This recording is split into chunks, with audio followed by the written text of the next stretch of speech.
एकीकडे राष्ट्रवादीच्या मंत्र्यानं लाडकी बहिणी योजनेवर आमचा अधिकार असं सांगितलं असतानाच राष्ट्रवादीचे आमदार अमोल मिटकरी यांनी तर थेट या योजनेचं नाव बदलण्याची मागणी केली आहे। अजितदादांची लाडकी बहिणी योजना असं या योजनेचं नामकरण करण्याची मागणी मिटकरींनी केली आहे।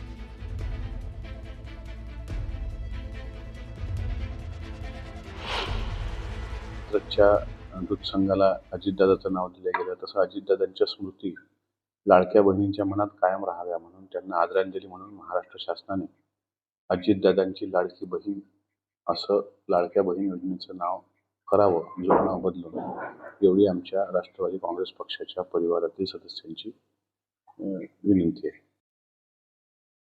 दरम्यान मिटकरींच्या या मागणीवर शिंदेंच्या शिवसेनेच्या नेत्यांनी काय प्रतिक्रिया दिली पाहूयात। हा निर्णय महाराष्ट्र सरकार आणि राज्यातील सर्व नेते या संदर्भात बसून निर्णय घेतील। आता हे नाव वगैरे ठेवणं वगैरे हा प्रकार जो आहे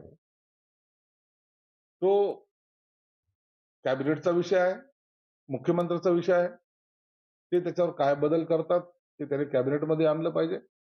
अजितदादांच्या नावाला किंवा इतर कोणाच्याही नावाला विरोध करण्याचं काही कारण पण नाही।